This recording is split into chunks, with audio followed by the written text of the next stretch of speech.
Bonjour tout le monde, bienvenue dans cette nouvelle vidéo. Aujourd'hui, je ne serai pas seul, j'ai un invité que vous allez découvrir, le professeur Madec, qui va nous parler d'un sujet très précis. D'ailleurs, c'est l'occasion pour moi de vous rappeler que sur charles.co, on va faire de plus en plus de vidéos avec des invités, avec des collaborations. Donc, si vous ne voulez pas les rater, n'oubliez pas de vous abonner, commenter, faites vivre cette chaîne. Et le rappel habituel, vous savez que quand on a des problèmes de santé, en particulier sur le domaine de la santé sexuelle, on reste pas seul à se dépatouiller pendant des mois et des mois si on s'en sort pas. On consulte des médecins en ville, en téléconsultation si c'est plus facile pour vous. Mais on reste pas seul, isolé, on s'informe et on consulte si on a besoin. Sans perdre plus de temps, professeur Madec, bonjour. Avant tout, est-ce que vous pouvez vous présenter, dire aux personnes qui nous regardent, qui ne vous connaissent pas, ce que vous faites, votre parcours, vos spécialités médicales? Moi, je vous remercie Gilbert de m'accueillir pour cette émission un peu particulière. Donc, je suis le docteur François-Xavier Madec, je suis urologue de formation, mais également andrologue et sexologue. Et j'interviens donc dans toutes les problématiques de troubles sexuels chez l'homme, des problèmes dont on va parler aujourd'hui qui sont les rétrécissements du canal urinaire, les sténoses de l'urètre, et mon autre domaine d'activité est également la reconstruction génito-urinaire dans son ensemble, qui inclut également les reconstructions génitales pour les personnes trans. Donc en fait, c'est une activité où il y a et de la consultation et de la chirurgie. Effectivement, il y a une demande chirurgicale qui est assez importante car la plupart, ou en tout cas un certain nombre de maladies que je prends en charge vont nécessiter des chirurgies pour réparatrices ou reconstructrices. On mettra, pour les personnes qui nous regardent, votre nom, votre activité dans la description de la vidéo. Alors aujourd'hui, on va parler des sténoses de l'urètre. C'est un sujet que je n'avais jamais encore abordé sur la chaîne. Si vous pouvez déjà nous dire ce que c'est, la sténose de l'urètre, qu'est-ce qu'on entend par là? On a cet organe qui s'appelle l'urètre qui permet d'éliminer les urines de la vessie jusqu'à l'extérieur. Et donc, sur ce canal, qui est un conduit, il peut y avoir des rétrécissements. Ces rétrécissements sont appelés les sténoses de l'urètre. On pense que le rétrécissement, pour avoir une idée un petit peu de la taille du conduit, on parle de rétrécissement quand le diamètre du conduit est inférieur à 5 mm de diamètre. Donc, ça fait un périmètre du conduit inférieur à 1,6 cm. Pour rappeler, l'urètre, c'est le canal que vous voyez qui va de la vessie jusqu'à l'extérieur, donc amener le pénis. Les sténoses sont plutôt situées où? C'est plutôt dans le pénis ici, plutôt à l'intérieur? Elles sont situées plutôt dans la portion bulbaire. Donc sur votre schéma, on voit qu'il y a le muscle en rouge. Exactement. Et donc c'est dans la portion bulbaire que ces sténoses sont le plus fréquentes. C'est-à-dire que c'est dans 50% des cas dans la portion bulbaire qu'on a la sténose. On a les autres localisations, mais il faut savoir bien évidemment que tout l'urètre peut être atteint par ces rétrécissements-là, donc du col de la vessie jusqu'à l'extérieur, jusqu'au niveau du méa du gland. Et au fait, je pense à un truc que j'avais lu il y a longtemps. Est-ce que c'est vrai que c'est une des plus anciennes maladies en urologie,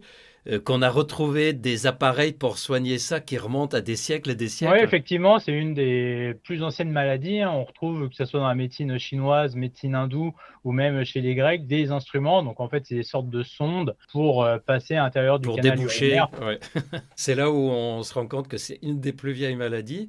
Et en même temps, on en parle peu, non? Assez peu, je ne sais pas tellement pourquoi. Une étude américaine qui disait que ça touchait 0,9% des hommes. Et puis nous, l'année dernière, en France, on a regardé le nombre d'interventions qui étaient réalisées par an en France par les urologues. On était quand même autour de 28 000. Sans parler de tous ceux qui ont ce problème et qui n'ont peut-être pas été jusqu'à consulter, à être opérés, non? Plus tous ceux qui sont en surveillance ou qui sont avec d'autres types de traitements.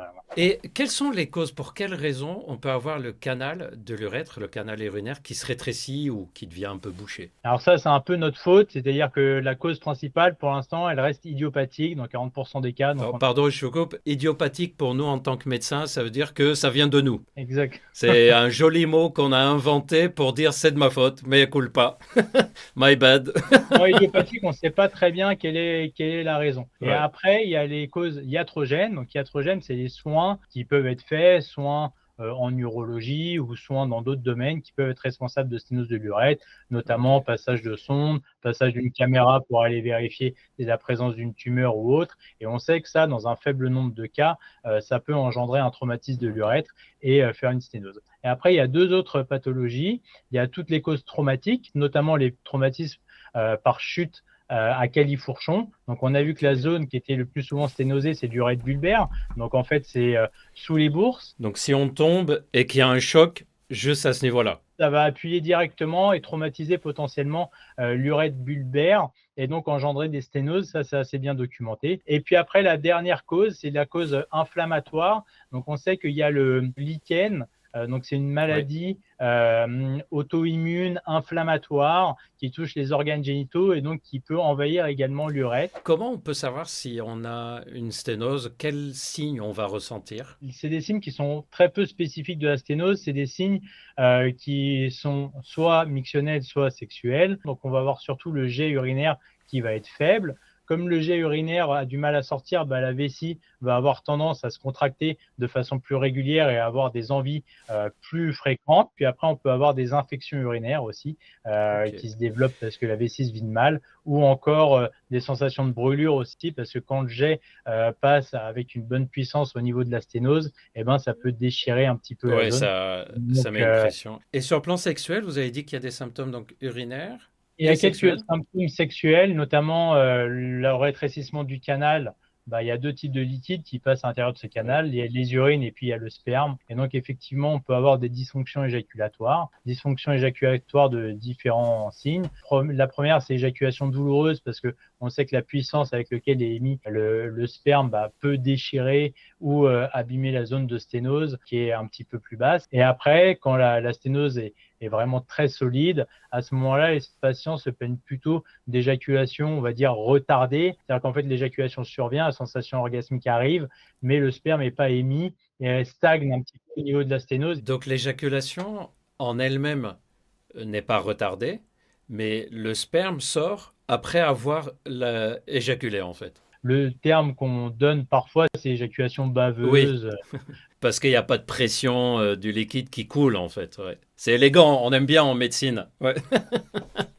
Et si on sent qu'on a ça, qu'est-ce que vous conseillez de faire? Tout d'abord, il faut confirmer le diagnostic, comme toujours en médecine. Donc, ça passe par une consultation, plutôt chez l'urologue, car c'est Ouais. lui qui va avoir les outils pour le diagnostic. Donc, les premiers diagnostics, c'est on va faire uriner dans ce qu'on appelle un débitmètre, donc une débimétrie pour voir la puissance du jet urinaire.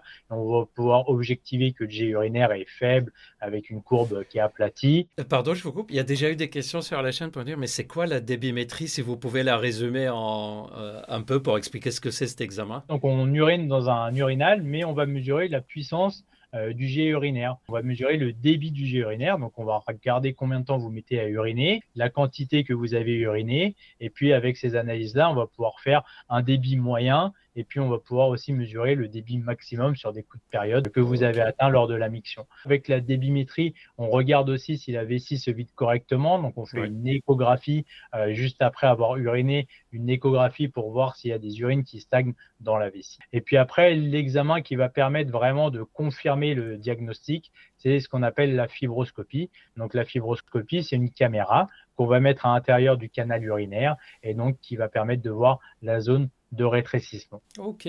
Et imaginons que quelqu'un a ce rétrécissement, cette sténose, mais finalement il ne consulte pas, il laisse comme ça, il est gêné, mais il laisse dans cet état. Quels sont les risques de laisser la sténose? C'est les risques de toute obstruction du canal urinaire ou des voies urinaires à long terme. Donc ça, on les connaît quand on prend l'exemple notamment des pathologies prostatiques. C'est vrai que laisser évoluer les choses comme ça, il y a deux principaux risques. Le premier, c'est l'infection urinaire. Et le deuxième risque, c'est celui de dégradation du muscle vésical. Parce qu'à force de pousser pour faire sortir les urines, la vessie qui est un muscle peut se déchirer et donc faire ce qu'on appelle une vessie de lutte, des vessies après qui, même si on traite la zone qui a été rétrécie, ne fonctionne plus Ouais. correctement. On ne soigne pas juste pour la gêne que ça occasionne pour la personne qui en souffre, c'est aussi parce qu'il y a des conséquences au long cours qui sont importantes. Est-ce que les traitements sont efficaces? Ce qu'il faut voir, c'est qu'on est resté très longtemps avec l'utilisation des traitements. C'était vraiment la Juste dilatation dilaté. ou juste dilater.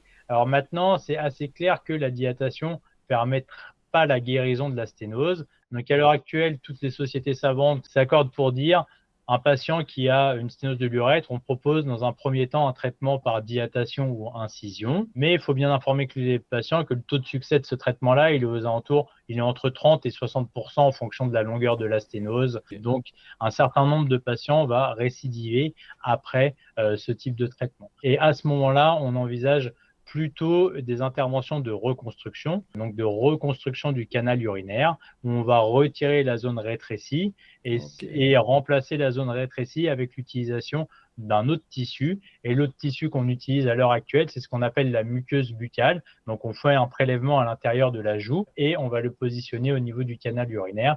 Et avec ce traitement-là, on a un taux de succès qui est plutôt proche de 80 à 90% de Ah succès. oui, ah oui, c'est quand même très très intéressant. Donc, c'est un peu comme, là je vais me permettre de résumer, un tuyau est abîmé, soit on essaie de le réparer, soit on change la partie abîmée, quoi. On fait un premier essai de débouchage et si ça ne marche pas, à ce moment-là, il va falloir Ok. remplacer le tuyau. Donc, pour les personnes qui regardent, c'est pas des médicaments à prendre, c'est de la mécanique et il faut agir mécaniquement dessus, quoi. Si vous avez des symptômes qui évoquent ça et que ça persiste dans le temps, évidemment, si le jet est faible une fois ou deux de temps en temps, c'est pas ça qui va alerter.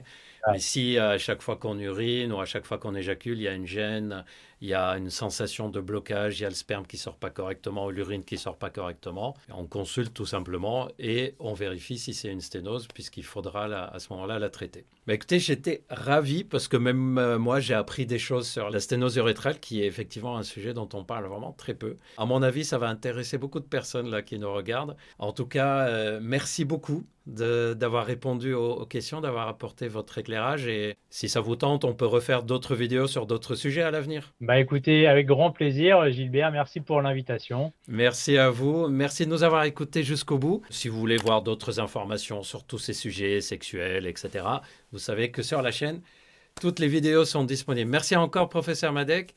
À très bientôt pour tout le monde. D'ici là, prenez bien soin de vous.